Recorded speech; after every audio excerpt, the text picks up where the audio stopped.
حضرت مولانا سلمان ندوی صاحب دامت برکاتہم العالیہ، جنہوں نے مشاجرات صحابہ پر ایک جنگ چھیڑ رکھی ہے، ابھی انہوں نے ایک تازہ بیان دیا جس میں انہوں نے پوری امت کو چیلنج دیا کہ حضرت معاویہ رضی اللہ تعالی عنہ کاتب وحی تھے، اس پر ایک صحیح حدیث پیش کر دیں، اس پر ایک صحیح روایت پیش کر دیں۔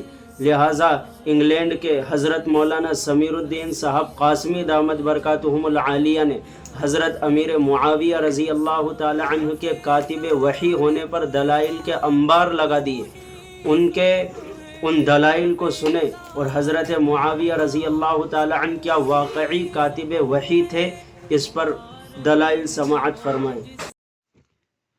سلمان ندوی صاحب کی ایک میں نے ویڈیو دیکھی جس میں وہ چیلنج کر رہے ہیں اہل سنت والجماعت کو کہ حضرت امیر معاویہ رضی اللہ تعالیٰ نے ایک بھی حدیث لکھی ہو تو مجھے بتاؤ۔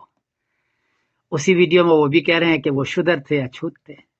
جواباً عرض ہے کہ سلمان ندوی صاحب یا تو آپ حدیث نہیں دیکھتے ہیں یا دانشور آپ جھوٹ بول رہے ہیں۔ حدیث کے اندر موجود ہے اذهب فدعوا لی معاویہ وکان یکتب الوحی، دلائل النبوہ میں ہے، اور حدیث جلد نمبر 4 اور صفحہ نمبر 243 کہ حضرت معاویہ رضی اللہ عنہ نے کہا کہ جاؤ ان کو بلاؤ، اور آگے ہے کانا یکتب الوحی، راوی کہتے ہیں کہ وہی لکھا کرتے تھے، تو وہی کے لکھنے کا تو حدیث موجود ہے۔ دوسری ہے اذهب فدعوا لی معاویہ وقال کان کاتبہ، مسند احمد ہے، حدیث کا نمبر ہے 3104 کہ حضرت معاویہ کو بلاؤ، اور آگے راوی لکھتے ہیں کان کاتبہ، حضرت عمر رضی اللہ تعالیٰ عنہ حضور کے کاتب تھے۔ وہی بھی لکھتے ہوں گے، دوسری چیز بھی لکھتے ہوں گے، کاتب تھے وہ۔ یہ ایمان لائے ہیں 8 ہجری میں، اور وہی بند ہوئی ہے 10 ہجری میں حجۃ الوداع میں، تو 2 سال تو ان کو وہی لکھنے کا موقع ملا ہے۔ اس نے کہا کہ آپ کو وہی بند ہو گئی تھی۔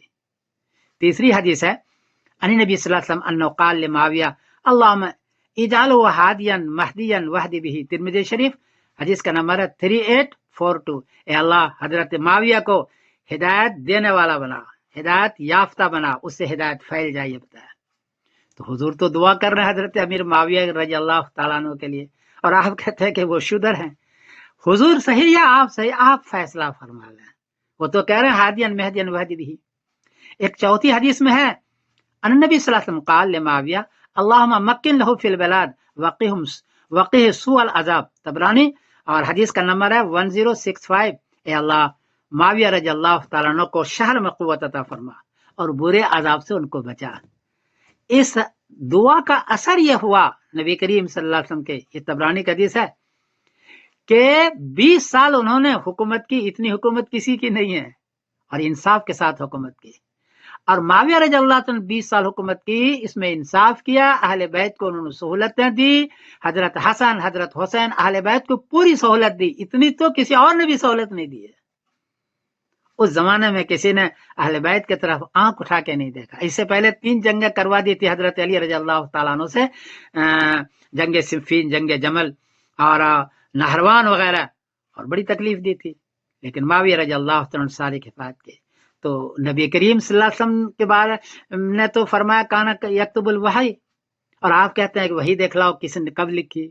حضور پاک صلی اللہ علیہ وسلم ان کے لیے دعا فرما رہے ہیں ہادین مہدین لو، اور آپ ان کو شدر کہہ رہے ہیں۔ مولانا ندوی صاحب کہ ایسا تو نہیں کہ آپ ان کی بددعاؤں کو جیسے خود شدر بن گئے ہیں؟ میں تو نہیں کہتا، لیکن دیکھو نا صحیح، وہ دعا کر رہے ہیں اور آپ ان کو شدر قرار دے رہے ہیں، اس لیے سوچے اس سلسلے میں یہ اچھی چیز نہیں ہے۔ حضرت معاویہ کی خدمات اہل بیت کے لیے بہت زیادہ ہیں، آپ بلا وجہ بغض میں ہیں۔ بہرحال معاف کر دیجیے گا اگر میں نے کچھ کہا ہو تو، میں سمیر الدین قاسمی بول رہا ہوں۔ کہتے ہیں کہ وہ کاتب وہی تھا۔ چیلنج ہے پوری امت کو، میرا چیلنج ہے ایک آیت قرآن کی لکھنا ثابت کر دے کہ اس نے ایک آیت لکھی۔